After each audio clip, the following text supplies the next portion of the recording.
Bonsoir et bienvenue dans ce troisième numéro de U15 Le Mag, votre magazine entièrement consacré au tournoi international de football des moins de 15 ans. Avec moi sur le plateau ce soir, Ronny Béral, notre consultant. Bonsoir. Bonsoir Yvan. Et notre invité responsable technique du pôle espoir de la Ligue guadeloupéenne de football et entraîneur de la sélection Guadeloupe 1, Pierre Feltro. Bonsoir. Bonsoir Yvan.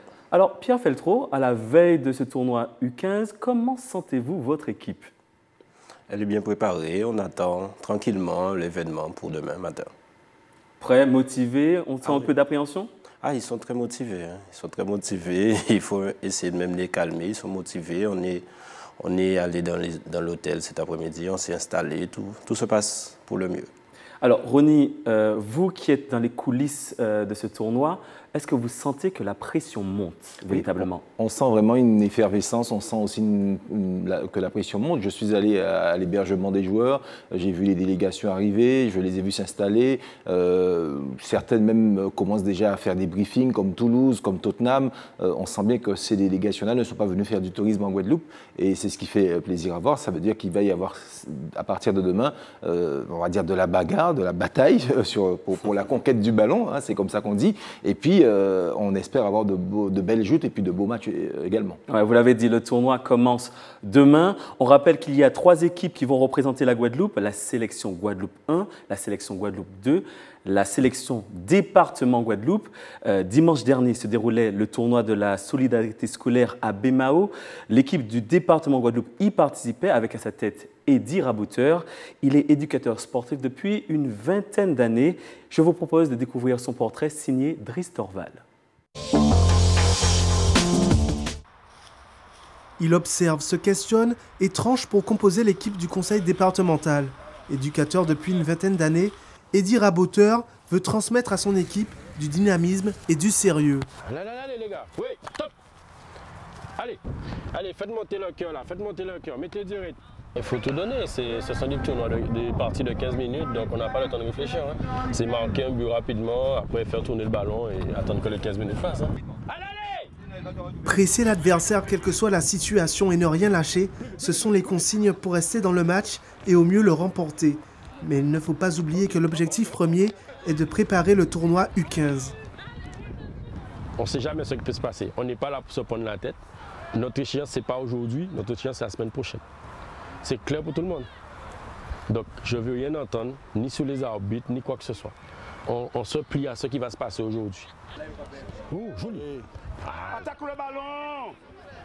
Mais au niveau de cohérence, on sent déjà quand même que ça joue. Continuez comme ça.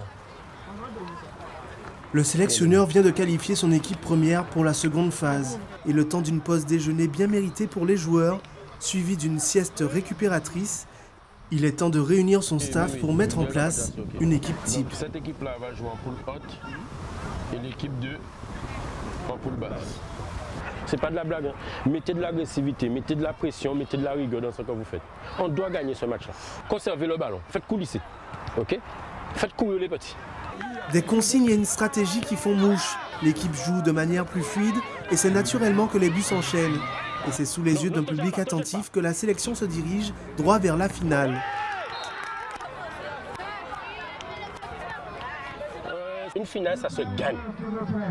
Oui ou non? Oui. Si vous ne gagnez pas la finale, vous êtes tous virés. Les Verts, vous êtes tous virés. Mais je vous le dis, ce n'est pas la peine. Si vous ne pouvez pas gagner des U13 en 15 minutes, ce n'est pas la peine d'aller la semaine prochaine. Donc je leur ai mis un peu de pression pour leur dire qu'on doit gagner. Mais après, s'ils n'ont pas gagné, on ne va pas les tuer non plus. Ce sont des gamins de 15 ans. Donc mais on a quand même une bonne petite équipe. Vous avez bien vu que là où on est parti mercredi à aujourd'hui, on a quand même une bonne équipe qui arrive en finale. Donc c'est déjà pas mal. Un homme qui emmène sa sélection en finale et se met à imaginer un meilleur avenir pour le football guadeloupéen. Mon rêve, c'est qu'il y ait une académie en Guadeloupe. Une académie gérée par les représentants de la Guadeloupe. C'est-à-dire que l'État investisse dans cette académie. Tant qu'on va investir pour nos jeunes, tant qu'ils auront le matériel, quand ils auront des infrastructures, eh bien nos jeunes ils vont évoluer. Et c'est au tir au but que s'impose la sélection du conseil départemental. Une sélection qui, pour le tournoi international, donnera tout et qui a à sa tête un éducateur confiant et déterminé. Alors, Pierre Feltro, On a vu qu'Eddie Raboteur exige, donne des consignes, demande des choses bien précises à ses joueurs. À ce stade de la formation, qu'est-ce qu'on peut exiger d'un joueur justement? À ce stade-là, il y a plusieurs méthodes. Nous avons une autre méthode pour apporter un savoir-faire aux jeunes. Eddie a sa méthode. Nous, on est plus vers une formation, une préformation, où à cet âge-là, les enfants doivent avoir un bagage technique, plus pour répondre aux contraintes de jeu. Ça veut dire quand on a le ballon, qu'est-ce qu'on doit faire? Quand on n'a pas le ballon, qu'est-ce qu'on doit faire? Et à partir de ça, on met en place des situations pour qu'ils puissent réfléchir. On n'apporte plus les solutions pour eux. C'est à eux de réfléchir. Et à partir de ça, nous faisons des constats, on fait des matchs et à partir de ça, on les évalue sur ça.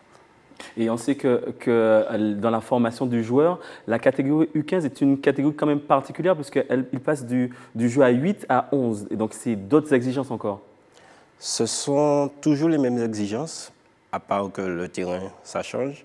Mais à part, on a toujours les mêmes exigences et il faut que ça aille plus vite. On garde toujours les mêmes exigences parce que le joueur est dans une phase, c'est en U15 qu'il commence vraiment à jouer au football. Parce qu'en U13, il est dans une phase d'apprentissage. Il continue son apprentissage, il passe au football à 11. Et de là, on essaie de leur donner tout ce qu'il faut pour qu'ils puissent être un footballeur. Être un footballeur maintenant, c'est il y a plusieurs exigences. Par exemple, la prise d'information, c'est important. Un joueur qui ne sait pas prendre l'information, même quand il n'a pas le ballon et défend, il ne pourra pas être footballeur. Ce n'est pas que faire 50 passes par une jambe et tout, et après, non. Il y a quelque chose après. Il y a tout ce qui est contrainte émotionnelle qu'il faut gérer. Il y a l'impact physique qu'il faut gérer. On ne travaille pas le physique, mais il faut gérer l'impact physique parce que maintenant, l'entraînement, c'est de l'intégrer. Dans l'entraînement, on doit tout voir.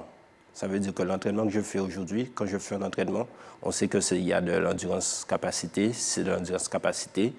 Aussi, on travaille même un peu, on va travailler un peu le gainage à cet âge-là, mais c'est tout. Ronnie, petite réaction par rapport au reportage, ce que M. Pierre Feltro a dit. Juste dire que le football aujourd'hui ne se joue plus seulement avec les pieds, mais aussi avec la tête. Et quand il parle de prendre l'information, c'est essentiel pour une vision du jeu, pour donner de la vitesse au jeu, etc. Il faut bien évidemment anticiper les situations. Et je crois que l'entraîneur Pierre Feltro l'a bien illustré. Alors, les premières équipes sont arrivées hier. Certaines équipes sont arrivées cet après-midi à l'aéroport Paul Caraïbes. Tottenham, Toulouse FC, le Stade Rennais, Fluminense et l'Olympique de Marseille. Elles vont prendre leur quartier au Gosier, là où vous êtes déjà aussi, oui. Pierre Feltro. Et il ne manque que la Guyane qui va arriver ce soir vers 23h normalement. Ouais. Moi, je vous propose maintenant de découvrir les premiers mots de Thierry Rodriguez, l'entraîneur de Marseille, recueilli par Brice Torval. La première impression, c'est qu'il fait chaud. Il fait chaud, il n'y a pas beaucoup d'air. Mais après, on est très content d'être ici. Dans un premier temps, on espère jouer le mieux possible. Et puis après, aller le plus loin possible aussi au niveau des résultats. On est toujours entre deux, c'est les évaluer sur de la compétition. Donc compétition veut dire gagner. Hein. J'espère qu'ils se sentent en confiance, puisqu'on vient de faire un tournoi il y a 15 jours du côté de Nantes, où justement il y avait la sélection de Guadeloupe. Et on a gagné. Donc je pense qu'ils se sentent un peu en confiance. Pas trop, j'espère, pour ne pas être surpris. Mais on arrive avec un bon état d'esprit, on joue bien en ce moment, on a des résultats qui vont avec. On est en confiance. Après, le tournoi nous dira un peu comment ça doit évoluer, un contexte un peu différent, il fait chaud, il risque de pleuvoir. Voilà, il va falloir s'adapter, mais après, bon, j'espère qu'on montrera ce qu'on sait faire. Alors, Pierre Feltro, vous connaissez bien cette équipe, vous avez joué il n'y a pas si longtemps contre elle. Alors, est-ce qu'on peut dire qu'elle peut faire partie des favoris ? Elle fait partie des favoris. On les a vus jouer à Nantes, ils ont gagné le tournoi. Et ça a été une superbe finale contre le Havre. Je me souviens, ils ont gagné au pénalty, au tir au but. Mais c'est une bonne équipe. C'est une bonne équipe. Ils n'ont pas beaucoup de joueurs très techniques, mais c'est l'équipe qui compte beaucoup là. Il y a deux individualités, mais c'est une bonne petite équipe. Après, est-ce que c'est l'équipe qu'on a vue qu'il y a 2 semaines? Parce qu'on n'oubliez pas qu'on est en U15. Ils peuvent être bons il y a 2 semaines, et avec la chaleur et tout, ils peuvent aussi passer à côté. Mais je sais qu'on a discuté un peu, l'entraîneur et moi, juste avant le départ. Ils aspirent à venir gagner. Ils aspirent à venir gagner le tournoi. Qu'est-ce qui manque, justement, pardonnez-moi Yvan, mais qu'est-ce qui manque à notre sélection quand elle va à l'extérieur comme ça pour mieux figurer dans ce type de tournoi? C'est la durée des matchs qui est... Non, c'est l'expérience. Un jeune en U15 a peut-être déjà fait, un jeune de Marseille a déjà fait à peu près plus de 10 tournois. Nous, on n'en fait pas beaucoup, on n'a pas les moyens. Nos jeunes, notre championnat ne nous permet pas à nos jeunes de vraiment, ils progressent un peu, mais pas suffisamment. L'adversité ne permet pas à nos jeunes d'être au niveau. On arrive à être au niveau après 2-3 matchs, mais quand tu perds ton premier match dans un tournoi, c'est plus difficile pour toi. On arrive à se mettre à niveau, mais il nous manque beaucoup d'expérience, c'est plus d'expérience. Parce qu'on s'entraîne comme eux, hein. Les mêmes directives pour les entraînements. Est-ce que ce n'est pas aussi un manque d'infrastructure, peut-être? Infrastructure, oui, mais c'est plus l'adversité. L'adversité, parce qu'on a, par exemple, on va rencontrer Rennes, on les a rencontrés, on était peut-être mieux dans le tournoi, on était mieux rentrés, on a fait un très beau match contre eux. Après, on ne sait pas, si on les avait rencontrés peut-être au début, on aurait fait un mauvais parce qu'on n'était pas encore dans le tournoi. Le temps de trouver le rythme, parce qu'on n'a pas ce rythme-là ici. Exemple, on a eu 6 jeunes qui ont été en pré-France la semaine dernière, de bons joueurs. Il y en a quelques-uns qui sont joués par des clubs pro. Ils m'appellent, me disent, Pierre, ça allait vite. Alors, on va continuer à en parler de cette différence de niveau peut-être, mais on va écouter d'abord la réaction de Will Antwi, l'entraîneur de Tottenham, et celle de Gustavo Leal, l'entraîneur de Fluminense, toujours recueilli par Dries Torvald. On espère qu'on va participer à une grande compétition, de grands tournois. Pour nous, c'est vraiment un privilège d'être parmi des grandes équipes françaises et anglaises. Nous avons trouvé l'île très belle, les gens sont accueillants et chaleureux.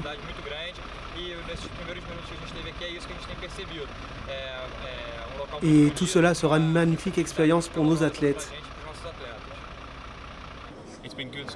Tout est bien jusqu'à présent, un petit peu plus frais que je ne le pensais, ce qui est une bonne chose. C'est une bonne température pour jouer au football.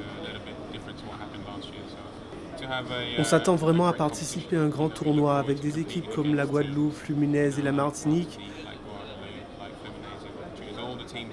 C'est vraiment génial pour les garçons de faire un si long voyage pour être confrontés à toutes ces équipes. Jouer bien, c'est vraiment le plus important. Quelquefois on gagne, quelquefois on perd. Mais faire les choses bien, c'est vraiment le plus important. La manière dont on croit, la manière dont on a été éduqué, c'est vraiment le plus important. Deux équipes très motivées. Ronnie, je sais que vous êtes un peu fan de Fluminense, en tout cas. Ah oui, beaucoup. Un peu beaucoup. Un peu beaucoup. Un peu alors, beaucoup pour les avoir vus l'année dernière. Peut-être réaction par rapport à ce que l'entraîneur a dit et celui de Tottenham aussi. Non, mais encore une fois, ça confirme ce que je disais tout à l'heure. Des équipes qui ne sont pas venues faire de la figuration ici et qui sont clairement venues remporter le tournoi. Donc, alors bon, c'est vrai que ça va se jouer beaucoup sur l'aspect physique, beaucoup également sur l'aspect tactique, mais je crois aussi qu'il y a une dose de mental. Et si nos jeunes acquièrent cette dose de mental-là, il n'y a pas de raison qu'ils ne soient pas au rendez-vous à partir de demain. Alors, on va rappeler les poules de ce tournoi tout de suite. La poule A est composée de la Guyane, Toulouse FC, Boca Juniors et la sélection Guadeloupe 1 que vous représentez, M. Fieltro. Dans la poule B, il y aura Haïti, Olympique de Marseille, Fluminense, l'équipe du département Guadeloupe. Et pour la poule C, la Martinique, le Stade Rennais, Tottenham et la sélection Guadeloupe 2. Alors demain commence la première journée de ce tournoi. Voici le programme pour la poule A. Au stade de la Plaine Grand Camp, Guyane, Toulouse, Boca Juniors, Guadeloupe 1, Guyane, Boca Juniors, Toulouse, Guadeloupe 1. Pour la poule B, au Stade des Abîmes, Haïti, OM, Fluminense, département Guadeloupe, Haïti, Fluminense, OM, département Guadeloupe. Et enfin la poule C qui sera au Stade de Sainte-Rose, Martinique, Rennes, Tottenham, Guadeloupe 2, Martinique, Tottenham, Rennes, Guadeloupe 2. Les premiers matchs sont prévus à partir de 8 h. Pierre Fieltro, vous êtes dans la poule A. Un petit commentaire sur vos adversaires. Est-ce qu'il y en a un que vous craignez un peu plus que les autres? Non. À cet âge, non. Les jeunes vont connaître d'autres façons de jouer. Par exemple, Boca Juniors. Bon, Toulouse, on connaît un peu. Je connais Toulouse très bien parce que j'ai fait des stages d'entraîneur, je connais leur philosophie de jeu. Et après, nous avons, comment il s'appelle encore, j'ai un trou de mémoire. Boca Junior, on a Boca Junior et Toulouse FC, la Guyane. La Guyane que l'on connaît. On a déjà joué contre eux 2 fois cette année au tournoi Claude Élise. On a joué les Interligues contre eux il n'y a pas si longtemps. Donc, moi, on verra. On verra, on va tout faire pour se mettre à niveau. Comme disait l'entraîneur de Tottenham, il ne suffit pas de gagner, il faut bien jouer. C'est ça le plus important à cet âge-là. Premier match, Boca Junior. Boca Junior, c'est argent.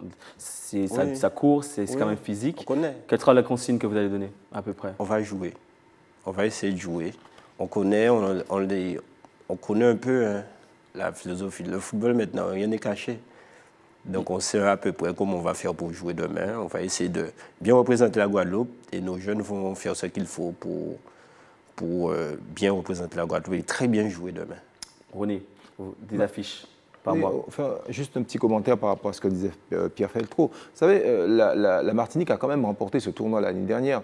Ça veut dire on n'est pas loin de la Martinique et je crois qu'en matière de philosophie de jeu, alors si je dis une bêtise, vous me démentez, mais on n'est pas loin de ce que font les Martiniquais en termes de conception du football. Donc si les Martiniquais sont capables de le gagner ce tournoi, ça veut dire que nous aussi on est capable. On l'a déjà gagné une fois. Non, on l'a déjà gagné, bien sûr, bien sûr. Vous êtes en train de dire qu'il manque peut-être quelque chose à la Guadeloupe, c'est ça? Non, je ne dis pas qu'il manque quelque chose à la Guadeloupe, mais je dis que depuis la première édition, on n'a plus remporté ce tournoi. Ça fait 4. Pardon? La première édition, on l'a gagné, la deuxième PSG, la dernière Martinique. Oui.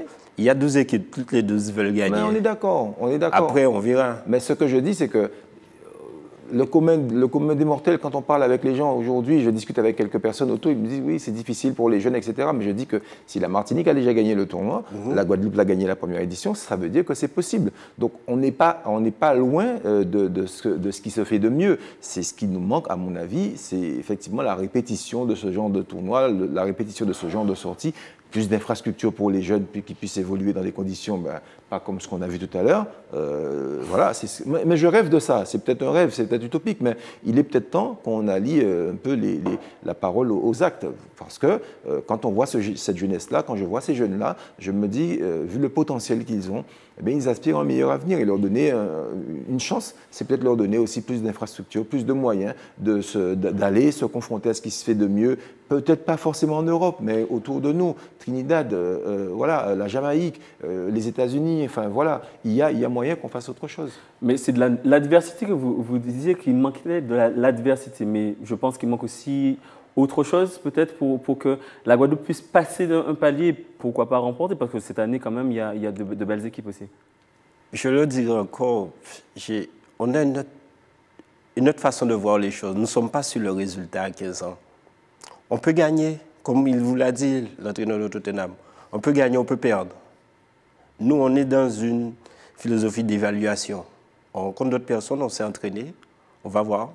Je peux dire, on peut gagner un match, je peux être fâché, on peut le perdre et je suis content. Donc nous, on est dans cette philosophie parce que nous sommes quand même pour l'espoir, nous avons quelques jeunes qui sont là en train d'être vus par des clubs, ils vont peut-être confirmer. On a un qui est parti, qui n'est même pas là, qui est en pré-France là. On verra. Gagner, oui, c'est bien. Je ne dis pas qu'on ne veut pas gagner, il y a une différence. On ne dit pas qu'on ne veut pas gagner. Alors, on met pas ça en avant. Alors, on va rappeler quand même les belles affiches de demain. Au stade de Plaine Grand Camp, Guyane-Toulouse, Boca Junior, Guadeloupe 1, Guyane, Boca Junior, Toulouse, Guadeloupe 1. Pour la poule B, Stade des Abîmes, Haïti, OM, Fluminense, département Guadeloupe, Haïti, Fluminense, OM, département Guadeloupe. Pour la poule C, au Stade de Sainte-Rose, Martinique, Rennes, Tottenham, Guadeloupe 2, Martinique, Tottenham et Rennes, Guadeloupe 2. Les matchs commencent à partir de 8h. Ça commence demain, ce tournoi. Merci messieurs, c'est la fin de ce 3e numéro de U15 Le Mag. Retrouvez notre émission sur la page Facebook ATV Guadeloupe et toutes les infos, toute l'actualité de ce tournoi sur les réseaux sociaux du Conseil départemental. On se retrouve demain, même heure, même antenne. Très bonne soirée sur ATV.